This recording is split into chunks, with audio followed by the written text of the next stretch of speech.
नमस्कार, मैं हूं अमितेश और इस वक्त हम आपको एक गाजीपुर के परिवार के सदस्य से मिलवाने जा रहे हैं, जिनके परिवार की एक लंबी रवायत है।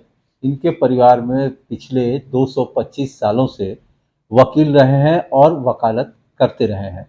जी हाँ, हम आपको मिलवाएंगे गाजीपुर के इतिहासकार और पेशे से वकील उबैदुर रहमान सिद्दीकी से, और उन्हीं से पूछेंगे कि इनके परिवार में पिछले 225 सालों से जो वकालत की रवायत चली आ रही है, उसको लेकर के ये क्या कुछ मीडिया से साझा करना चाहते हैं। स्वागत है आपका सर। नमस्कार। सबसे पहले जैसा कि मैंने अपने व्यूअर्स को एक ब्रीफ इंट्रोडक्शन में बता दिया है कि 225 साल से आपके परिवार में प्रैक्टिसिंग लॉयर्स हैं, तो ये परंपरा कहाँ से शुरू होती है और पहले वो कौन शख्स थे आपके परिवार के, आपके खानदान के, जिन्होंने वकालत की पढ़ाई की और वकालत शुरू की? ऑफिशियल जो रिकॉर्ड है, जब गाजीपुर जनपद को ईस्ट इंडिया कंपनी ने टेक ओवर किया तो उन्होंने गाजीपुर ज़िले के अंदर मुल्की अदालतें यानी कि देसी अदालतों को कायम किया। क्यों? उससे पहले जो था वो काजी व्यवस्था थी, न्याय व्यवस्था जो थी वो काजी लोगों के द्वारा न्याय होता था। तो उस परंपरा को उन्होंने, उस सिस्टम को एबॉलिश किया। ठीक है। ये जोनाथ डंकन बनारस का जो कमिश्नर था, उसने ये एक नया कानून लाया है, जूरिस्प्रूडेंस में गया है कि काजी व्यवस्था को उन्होंने खत्म किया और उनके स्थान के ऊपर यहाँ पे अदालतों को कायम किया। उसके अंदर गाजीपुर में जजेस और मुंसिफ बनारस से अपॉइंट करके भेजे जाते थे। तो उसके अंदर अपीलेट जो कोर्ट थी वो बनारस में थी। 1788 के अंदर। अच्छा। तो हमारे जो फोर फादर्स हैं, जो पहला जो हमको डॉक्यूमेंट मिलता है, उनका नाम था रहीमुल्ला। अच्छा। इसका जिक्र जो है वो डब्ल्यू इरविन, जो गाजीपुर का 4 बार कलेक्टर था, उसने अपने जो सेटलमेंट रिपोर्ट है उसमें इस हमारे परिवार का, रहीमुल्ला साहब का, उसने उल्लेख किया है। इसके अलावा 1909 में जो HR नेविल का जो गाजीपुर का गजेटियर है, वॉल्यूम 29, उसमें भी इसका जिक्र है कि रहीमुल्ला साहब गाजीपुर के एक अच्छे वकीलों में से थे, जो कि बनारस के जो अपीलेट कोर्ट थी उसके अंदर ये वकालत किया करते थे। फिर उनके इस कारकर्दगी के एवज में जो उनका परफॉर्मेंस था, फिर वो मुंसिफ बना दिए गए। अच्छा। उसके बाद फिर उनके लड़के जो हैं वो वकील होते हैं, फिर उसके बाद उनके वकील लड़के होते हैं, फिर उसके बाद उनके जो पोते हैं उनका नाम था गुलाम रजा साहब। अच्छा। तो गुलाम रजा साहब का जो रिजीम है वो 1790 से लेकर के और 1830 तक आता है। तो ये बड़े अच्छे वकील थे। देखिए, वकालत 3 तरह से गाजीपुर में हुआ करती थी। जरा समझाइए हमारे व्यूअर्स को कि उस समय के जो जुडिशरी सिस्टम था उसकी जरा टर्मिनोलॉजीज को सिंप्लीफाई करके बता दीजिए। गाजीपुर में 3 तरह की वकालत लोग क्या करते थे। एक तो जो दर्जा 8 पास होते थे, तो वो उनके पास लिमिट रहता था कि इतने दायरे के अंदर, इतने पैसे के अंदर का कोई मुकदमा होगा। जैसे 70 रुपये का या 80 रुपये का कोई मुकदमा अगर आता है, या छोटी मोटी नाली वोली का झगड़ा वगड़ा का आता है, तो वो मुकदमा मुख्तार लड़ेगा। जो दर्जा 8 पास किए हुए, कक्षा 8 पास किए हुए हैं, वो मुख्तार होता था। अच्छा। मुख्तार को भी ये हैसियत थी कि वो वकालत कर सकता था, लेकिन मालियत उसमें लिमिटेड थी। उसके बाद दूसरा आता था वकील। वकील की परमिशन जो होती थी वो जिले के तहत जो अदालतें थी, जैसे गाजीपुर है, मोहम्मदाबाद है, जमानिया है, सैदपुर में है, यहाँ पे जाकर के वो वकालत कर सकता था। शहर से बाहर नहीं जा सकता था। अच्छा। दायरा तय था कि वो जनपद से बाहर जाके वकालत नहीं कर सकता था। इसका इनरोलमेंट जो होता था वो जिला जज या सब जज है ना, वो उसमें से वो एप्लीकेशन देते थे। अच्छा। तो उनको वो परमिशन मिल जाती थी। तो हमारे जो फादर हैं अख्तर उस्मान साहब, वो वकील हैं। वो खाली जनपद के अंदर अच्छा। वो वकालत कर सकते हैं। उनको 65 साल हो गया है यहाँ पे दीवानी अदालत में वकालत करते हुए। इसके अलावा फिर तीसरा जो था प्लीडर कहलाता था, जो आज एडवोकेट कहलाते हैं। तो प्लीडर जो होते थे, इसका मतलब भी प्लीड माने किसी के अपील, मुकदमा लड़ना, प्लीडर वकालत करने वाला। तो ये जो होता था वो जिले से बाहर भी जा सकता था, वकालत कर सकता था, और जिले के अंदर भी वो वकालत कर सकता था। ये हाई कोर्ट में भी वकालत कर सकते थे। तो जनपद में 3 तरह की वकालत करने की व्यवस्था थी। तो हमारे परिवार में वकील भी हुए हैं और प्लीडर भी हुए हैं। अच्छा, जी, ये व्यवस्था थी उस वक्त। तो रहमतुल्लाह साहब पहले वकील आपके परिवार के हुए अब तक? हाँ, अब अगर तक संख्या में फिगर्स में पूछा जाए तो कितने वकील अब तक हुए? अगर देखा जाए तो 16 वकील हुए हैं और क्रम वाइज हुए हैं, सीरियल में, कोई टूटा नहीं अभी तक। सबसे बड़ी इस खासियत ये है हमारे परिवार की वकालत की। आप तो इतिहासकार हैं, 16 नाम याद है? उसमें से कुछ नाम हमको याद है, जैसे रहीमुल्लाह साहब हैं, उसके बाद गुलाम रजा साहब हैं, फिर शेख अमीनुल्लाह साहब हैं, शेख रफ़ीउल्लाह साहब हैं, अब्दुल समद साहब हैं, कारी साहब हैं, फिर उसके बाद शेख आबिद अली साहब हैं, मोहम्मद सिद्दीक साहब हैं, उसके बाद फिर आपके आते हैं अब्दुल समद साहब के लड़के यहिया साहब, ये बैरिस्टर होते हैं, इनकी विदेश में पढ़ाई होती है, ये भी वकील होकर के गाजीपुर में आते हैं। फिर इस जो सिंधिया कोर्ट बनती है, हाई कोर्ट आपके ग्वालियर में, तो उसके फिर वो जज बन के चले जाते हैं। इसके अलावा फिर हमारे दादा मौलवी फारूक साहब बहुत अच्छे वकील, दीवानी के बहुत ईमानदार वकील थे और आज नाम है, लोग उनको बड़ा इज्जत से नाम लेते हैं। उसके बाद हमारे पिताजी वकील हुए हैं, उसके बाद फिर हम भी वकील हैं। हमारे यहाँ परंपरा ये है कि वकालत जो है वो करें ना करें लेकिन डिग्री जरूर लेते हैं, रजिस्ट्रेशन रहता है। रजिस्ट्रेशन जरूर रहता है। अच्छा, खैर चलिए, एक ये सवाल मैं यहाँ पूछना चाहूंगा, और ये सारे आपके एंसेस्टर्स हैं, पूर्वज हैं, हालांकि ये आपके लिए जज करना बेहद मुश्किल होगा, लेकिन हमारे व्यूअर्स के लिए हम चाहेंगे कि इन 16 जो आपके परिवार में वकील हुए हैं, इनमें सबसे ज्यादा मकबूलियत किसकी थी? सबसे ज्यादा फेमस कौन थे? सबसे ज्यादा रसूखदार कौन थे?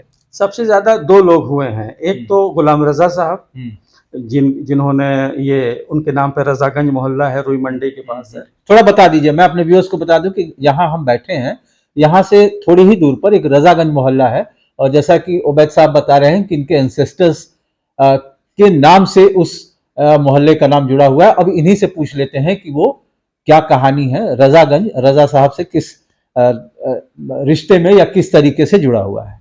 हमारी जो ग्रैंड मदर थी, उनके फादर ये गुलाम रजा साहब, जो कि बड़े अच्छे यहाँ के प्लीडर हुए हैं, और उस जमाने में भी इलाहाबाद हाई कोर्ट नहीं थी, आगरा कोर्ट थी। तो यहाँ के जो वकील जो लोग होते थे अपीलेट कोर्ट, वो जाते थे मुकदमे के लिए, आगरा जाया करते थे। उसके बाद फिर तब ये इलाहाबाद हाई कोर्ट हुआ है, तो फिर अब इलाहाबाद लोग आने जाने लगे। उसके बाद फिर हमारे जो परिवार में दूसरा है अब्दुल समद साहब, ये बहुत नामी गिरामी वकील हुए हैं और अपील के बड़े अच्छे वकीलों में से एक शामिल हैं।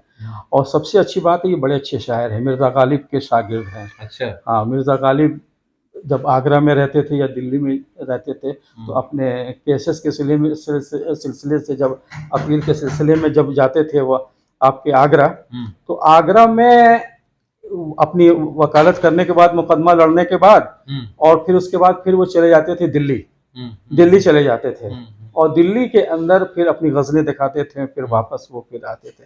तो बहुत सी गज़लें ऐसी हैं जो मेरे पास हैं, जो उनकी इस्लाह की हुई हैं, और वो हमने उसको किताब की शक्ल में उसको पब्लिश भी किया है। अच्छा। उसके बाद यहिया साहब हमारे यहाँ बहुत नामी गिरामी जो बैरिस्टर हुए हैं, उन्होंने काफ़ी शोहरत हासिल की है। अच्छा।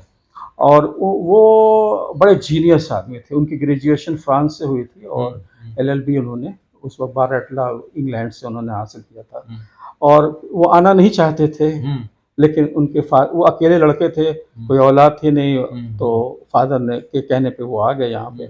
और जो स्वामी सहजानंद डिग्री कॉलेज है, इसी में रह करके वो वकालत करते थे। अच्छा।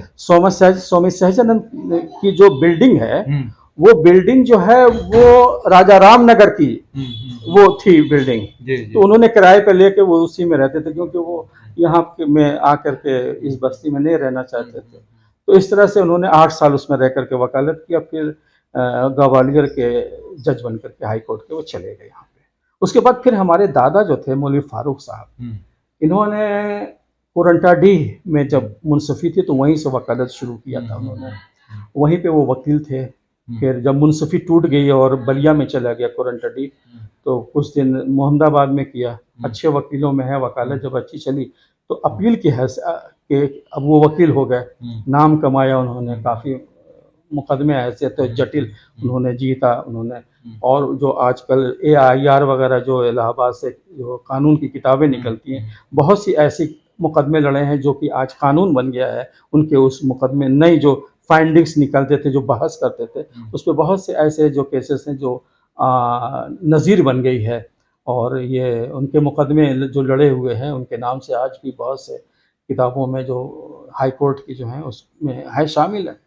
गाजीपुर में वो जब आए यहाँ पे तो ये हाई यहाँ पे मुकदमा लड़ते थे गाजीपुर के हाई अपीलेट कोर्ट, वो मुंसिफी वाला छोड़ दिया, सिर्फ अपीलेट कोर्ट वो मुकदमा लड़ा करते थे। फिर मेरे फादर थे अख्तर उस्मान साहब, ये भी बड़े अच्छे वकीलों में थे। पहले तो इन्होंने चकबंदी में वकालत शुरू किया, उसके बाद फिर इन्होंने सिविल का रास्ता अख्तियार किया। तो हमको भी मेरे दादा ने इंस्पायर किया कि तुम भी वकालत करो, हम लोगों के साथ प्रैक्टिस करो।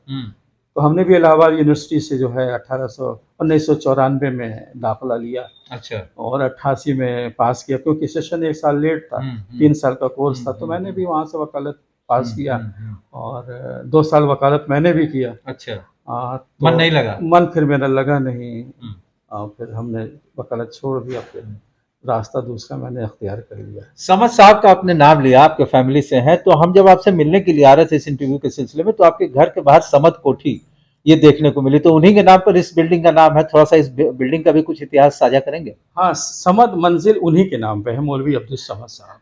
अच्छा। ये जो थे ये कमिश्नर भी थे। अच्छा। पहले कमिश्नर जो अच्छे रसूख वाले पढ़े लिखे जो होते थे हिंदू या मुसलमान में, तो मुसलमानों में उनको खान बहादुर का लक़ब दिया जाता था, उपाधि का, जो रिनाउंड पर साइंटिस्ट होती थी जिनका समाज में थोड़ा सा इम्पैक्ट उनका असर होता था। और जैसे हिंदुओं के अंदर राय बहादुर के टाइटल मिला करती थी, 2 लोगों में अलग अलग, तो इनको खान बहादुर का टाइटल मिला था।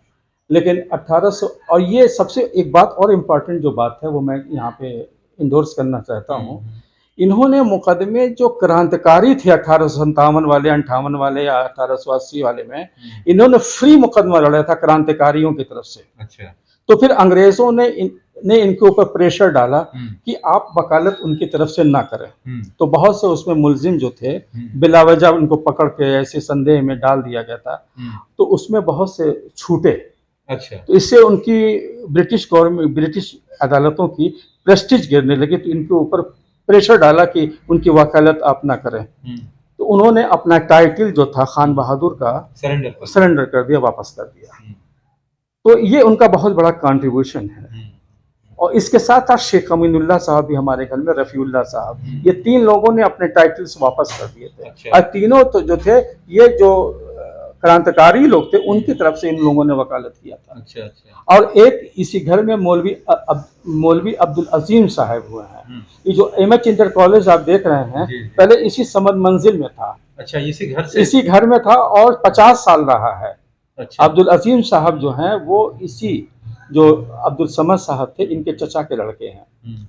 यानी कि मेरी जो दादी थी उनके जो बड़े अब्बा हैं वो मौलवी अब्दुल अजीम साहब अच्छा थे। तो उन्होंने तालीम के लिए उन्होंने इस पहल की? हाँ, पहल किया गाजीपुर के अंदर मुसलमानों की एजुकेशन के लिए, कि कम से कम बच्चे यहाँ पे पढ़ें लिखें। लड़कियों का भी था इसके अंदर। अच्छा। ये हाई स्कूल तक था, 48 तक, 1948 तक। तो रिहाइश और स्कूल दोनों साथ साथ था कि केवल स्कूल ही था? इसका क्षेत्रफल काफी बड़ा था। अच्छा। क्षेत्रफल जो बड़ा था, इसका अहाता जो था बड़ा लंबा था। रिहाइश भी बड़े अच्छे मकान में थी, तो सारे लोग उसी में चले गए। और बाकायदा यहाँ से डबल स्टोरी बिल्डिंग थी। आप जिस मकान में बैठे हैं ये डबल स्टोरी उसी पुरानी इमारत की नींव के ऊपर ये बना है हमारा स्कूल। और यहाँ 50 साल रहा है ये स्कूल, जो आज एमएच इंटर कॉलेज है। उस जमाने में MAV Mohammedan Anglo vernacular school से स्कूल की इसकी बुनियाद पड़ी थी। और जो मौलवी अब्दुल अजीम साहब थे बड़े फ्रीडम फाइटर थे। अच्छा। बहुत बड़े फ्रीडम फाइटर थे, जेल भी गए थे ये।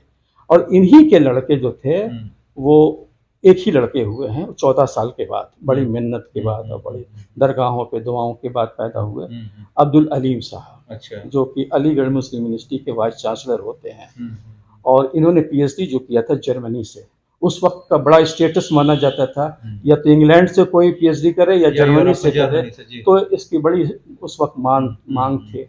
और लोहिया जी जो है इनके क्लासमेट थे। अच्छा, दोनों साथ में थे। तो उन्होंने भी अपने मेमोयर्स में, और ये आपके अब्दुल अलीम साहब ने भी अपने मेमोयर्स में अपना उन दिनों का जो मूवमेंट था वहाँ भी इंडियंस को लेकर के वो सब चीज़ें लिखी हैं। अच्छा। कि हिंदुस्तान को हमको कैसे आज़ाद कराना है। वहाँ पे एक विंग बनाया था लड़कों का, नौजवानों का। तो इस तरह से मौलवी अब्दुल अजीम साहब भी बड़े अच्छे एक वकील थे। और उन्होंने यहाँ पे सबसे बड़ी बात, पहला खादी का कारखाना तैयार किया था। वकालत के अलावा कारखाना अपने बेटे अब्दुल अलीम साहब के नाम पे इन्होंने इसी के एक हिस्से में बनाया था। अच्छा। कारखाना था बाकायदा, उसके अंदर खादी के कपड़े हमारे घर के लोग पहनते थे। हमारी दादी, हमारी बड़ी दादी, सारे लोग, घर की औरतें, बहुएं जो थी, वो अपने हाथ की बनाए हुए या जो उनके काम करने वाले थे उन्होंने थे, और फिर शहर के अंदर वो कपड़े सप्लाई होते थे खादी के, या फिर जिले के अन्य जनपदों में वो सप्लाई होता था। तो इस तरह से, और जो पैसे की आमदनी होती थी, तो क्रांतिकारी जो होते थे 1933 वगैरह के अंदर, 1920 1933 में उनको फंडिंग होती थी। अच्छा। हाँ, जैसे कोई गरीब घर का कोई क्रांतिकारी पकड़ के जेल में बंद हो गया, वही अकेले कमाने वाला, अब घर का खर्चा कैसे चलेगा? तो इस ऐसे परिवारों को जो आमदनी उस खादी के कपड़े के बेचने के बाद होती थी, वो ऐसे परिवारों को वो फंडिंग वो किया करते थे मौलवी अब्दुल हसीब साहब। तो इनके बड़े कंट्रीब्यूशन हैं। वकील के अलावा ये भी सामाजिक कार्य में भी बहुत आगे रहा ये घर, समद मन से। आपने इलाहाबाद यूनिवर्सिटी से लॉ की डिग्री ले ली, 16 पीढ़ियां लगातार मुसलसल जो है वकालत के पेशे में रहीं। अब आगे क्या होगा? आपके बाद की जनरेशन क्या एज ए प्रोफेशन वकील बनने की राह पर है या बनने का इरादा रखती है, या अब तक ये जो आपने 16 पीढ़ी गिराई, अब 17वीं पीढ़ी में क्या होने वाला है वकालत पेशे का? हमको तो उम्मीद है पूरी कि हमारा छोटा भाई इबादुर रहमान है, उनके 3 बच्चे हैं। अच्छा। तो अभी से हमारे जो फादर हैं अख्तर उस्मान साहब वकील, उन्होंने कह दिया है कि इस 3 लड़कों में से एक वकील बनेगा। तो वो परंपरा जो है, हमको उम्मीद है वो आगे चलेगी। चलिए, बहुत बहुत शुक्रिया हमसे बातचीत करने के लिए। शुक्रिया शुक्रिया। तो ये थे उबैदुर रहमान साहब, गाजीपुर के बहुचर्चित इतिहासकार। इन्होंने बहुत सारे इतिहास का डॉक्यूमेंटेशन किया है और साथ ही पेशे से वकील हैं। इनके परिवार में, जैसा कि मैंने पहले ही बताया, कि पिछले 225 साल से वकील रहे हैं। वकालत इनके 16 पीढ़ियों से होती आई है और इन्हें उम्मीद है कि आगे भी यह वकालत की परंपरा बरकरार रहेगी। Amitesh Kumar Singh, NBT online, Ghazipur.